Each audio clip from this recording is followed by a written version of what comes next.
Ал жақсы оқушылар, бүгінгі біздің тақырыбымыз пайыз, иә? Бүгінгі сабақ барысында меңгеретін негізгі мақсаттарымыз, яғни 5-1-1-16 пайыз ұғымын меңгереміз. Және 5-1-2-33, яғни бөлшекті пайызға және пайызды бөлшекке айналдырамыз. Яғни сабақтың барысында осы мақсаттарға біз қол жеткізуіміз керек болады. Жақсы ма? Мұқият еткен назар аударуымыз. Енді сабағымызды бастамай тұрып, мына өлең шумақтарға назар аударсақ. Есептеуге жүйелі қосарынан, математика өңдесек басынан, барлық ғылым саған үйрет болады, досың зорға табылатын қасынан. Яғни біз математика тілін білетін болсақ, математика ұғымын, математиканың есептерін есептей алатын болсақ, кез келген жерде, кез келген ситуацияларға жеңіл жауап бере аламыз, солай ма? Жақсы, сондықтан математика біз үшін міндетті не болады? Шебер болады. Жақсы, енді бізде оқушылар, осы бүгінгі жаңа сабақ өтіледі, пайыз тақырыбына. Келесіде сұрақтарға жауап берсек, не үшін, қайда деген сұрақтарға. Бірінші, пайыз деген сөзді естігендеріңіз бар ма осы кезге дейін? Иә. Қай жерлерде естіп жүрсіз?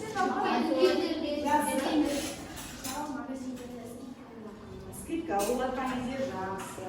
Келесі акция болады. Жақсы, акция болады. Яғни күнделікті өмірде бізде пайыз ұғымы қолданылады. Математика байланыстылығы бар екен біздің. Жақсы, не үшін дейді? Пайыз ұғымы не үшін қолданылады деп ойлайсыңдар? Жалпы. Не үшін қолданылады? Қандай да бір дүниенің, қандай да бір заттың қаншалықты? Мысалы, бір зат қымбат болса, оны акцияға кішкене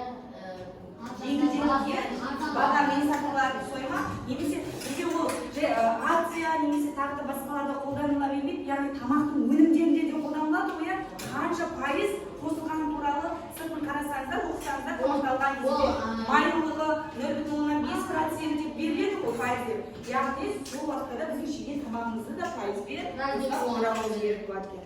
Қайда дейді, күнделікті өмірде пайыз ұғымы қай жерде қолданылады? Жаңағы біздің айтып кеткендеріміз ғой ма? Иә, сондықтан дүниежүзінде пайыз ұғымын біз естуіміз керек. Білуіміз керек. Жақсы.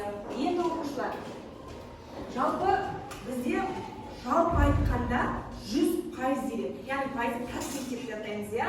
Пайыз барлық кез келген дүниені 100% деп аламыз. Енді 1%-ымыз бізде 100-ден 1 бөлікті береді. Немесе 1%-ды, мынау қандай бөлшек оқушылар? Жай бөлшек. Ал 1%-ды мынау қандай? 10 бөлшек деп жатамыз. Бізде көбінесе заттарда бүйтіп жай бөлшек түрінде бермейді, мынандай 10 бөлшек түрінде кездесіп жатыр. Енді біз пайызды табу үшін сонда неге бөледі екенбіз? Байқап тұрсаңыздар, 100-ге бөледі. Оқушылар, бүгінгі дәптерлерімізді ашып көңілден жазып қояйықшы. Бүгін 0,5-0,4 пайыз. Енді айтып жатырмыз, иә? 1% нені береді? 100-ден 1 бөлік. Яғни біз пайызды 10 бөлшек немесе жай бөлшекке айналдыру үшін не істеп екенбіз? 100-ге бөлу керек болады ма?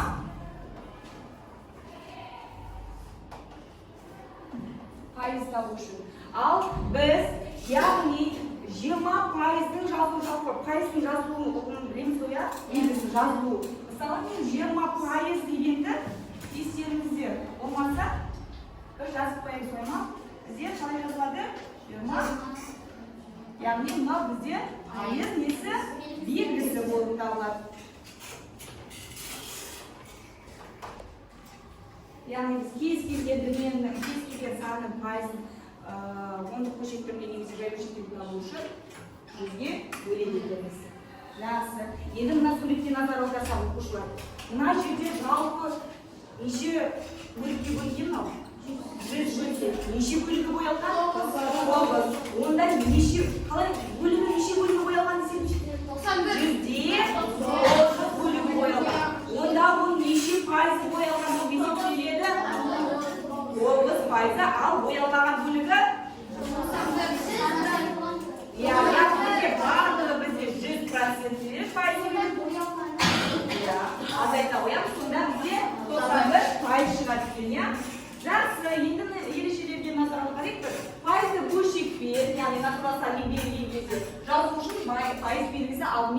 пайыз санын 100-ге бөлу керек болады. Я? 3 пайызды 100-ден 3 тең 0,3. Жаңа бірге айтты.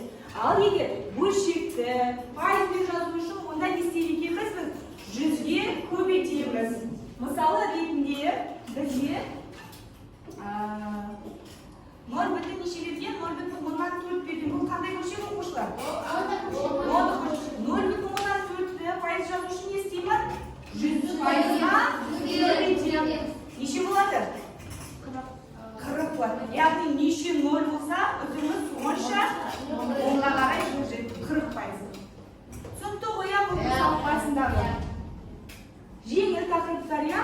Бүгінгі тақырып. Онда келесі сұрақтарға кім жауап береді? 100-ден 7 неше пайызды береді? 7% дейді, дұрыс па? Келесі 100-ден 29 жақсы. Келесі жақсы. Келесі 0,3 неше пайызды береді? Жақсы. Келесі тағы кім айтады? 0,121 неше пайызды береді?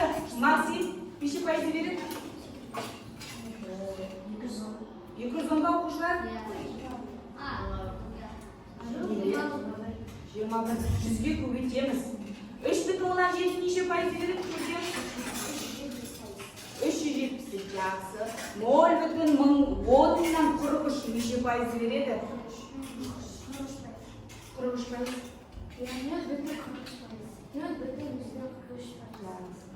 Дұрыс па оқушылар? Келесі 10-ды көшетті жаз дейді. 5 пайыз неше береді? Не істейміз? Пайызды 10-ды көшет түрінде жазу үшін. 100-ге бөлсек, 5-ті 100-ге бөлсек қанша? Жақсы. Келесі.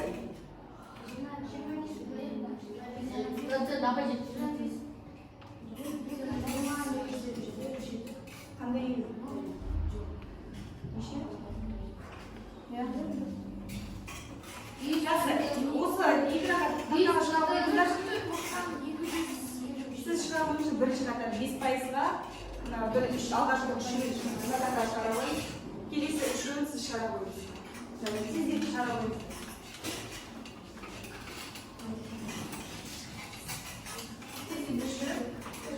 Оқушылар өздеріңіз орындарыңыздан отырып, мана тексеріңіздер. Тексеріңіз, қатар болып жазып көрсетіңіздер. Иә, өше үйреніңіздер. Жазып отырсыздар ғой,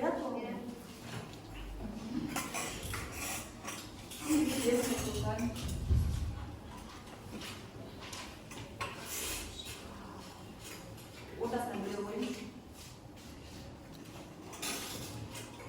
Тақтадан бұрын көрсетеміз.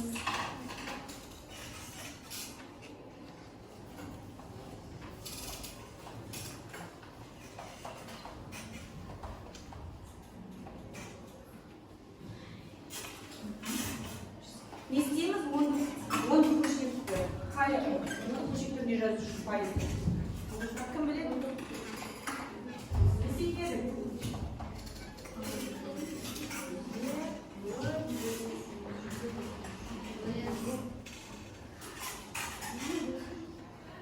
Неше пайыз болады? Неше мың көшетті? Мыңға, мың болатын болса, 1000-ды 100-ге бөлеміз. 10 болады, 1000 бөлінген 100. Қай болды? 1000 бөлінген.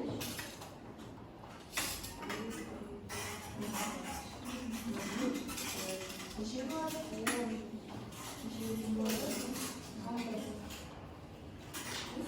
Жоқ, қай жазайын? 10 көшетті. 648-ді. Барлығы 100-ге бөлінген.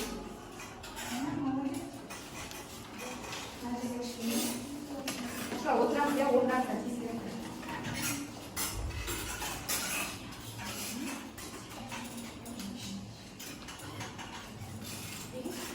Дұрыс па оқушыға қарай жіберіңіздер?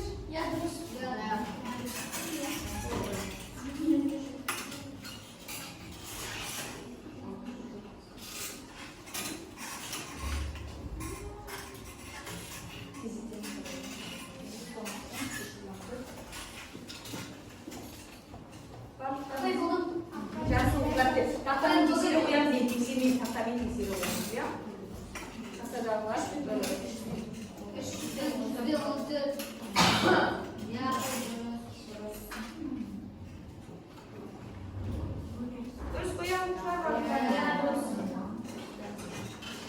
Енді біз есте сақтауымыз керек оқушылар.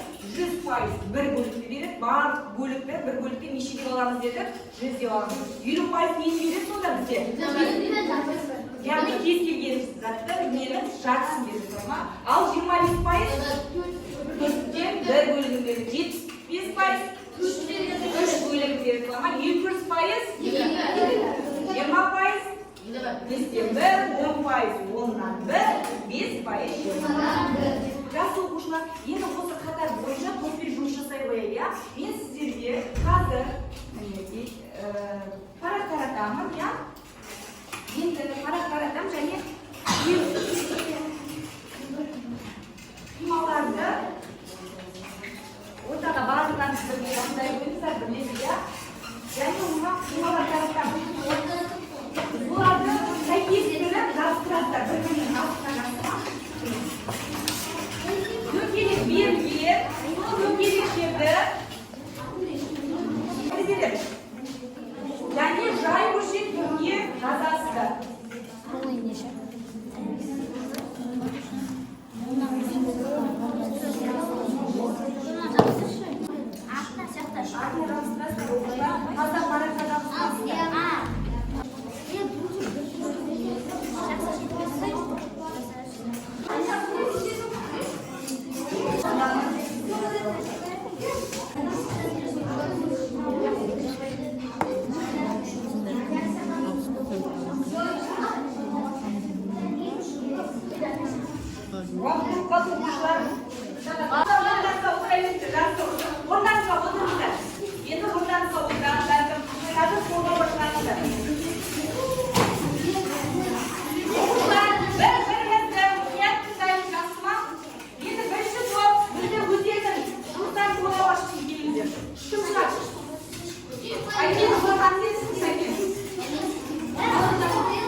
Дұрысқа оқушылар келесі.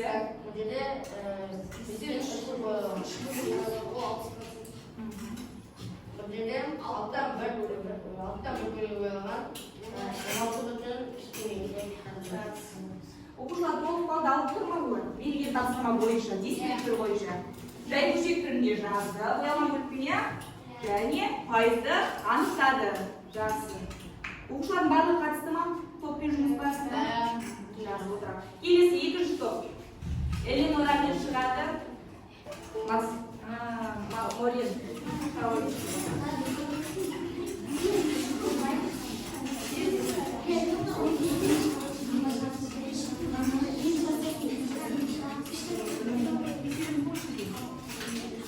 Айтыңдар, қателер болса естен болма. Жақсы. Дұрыс па, бізге 4 бөлігі боялған дейді.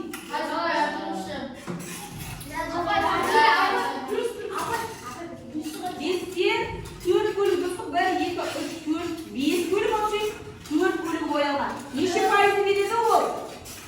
30% береді ма сіздердің ойларыңызша? 80% береді. Жақсы дұрыс, мыналастырма. Келесі, екіншісі. Қайсы екіншісі? Боялған. Неше бөлігі боялған? Ол неше пайыз береді? 30% береді. Жақсы, енді сөйлеп қайда? Жақсы, жаңа ұшып кеткен болады. Жақсы, енді мына жерде 81 бөлігі дейді, солай ма? 81 бөлігі неше проценті береді? 12,2-ден 1. Жақсы. Толық орындалды ма тапсырма? Дискрипtor бойынша неше балл береміз оқушылар? 2 балл толық. Неше балл береді? 1 балл береді ма? Әділетті түрде бағалайды, жақсы ма? 1 балл. Яғни пайыз түрінде жаза алып тұр.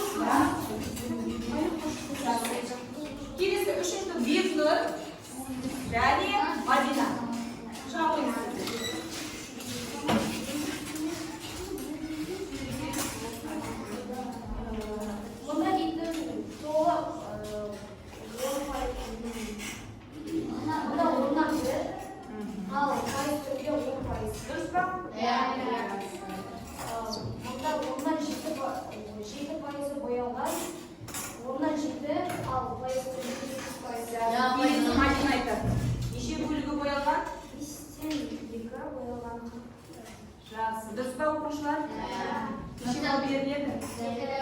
екі балл.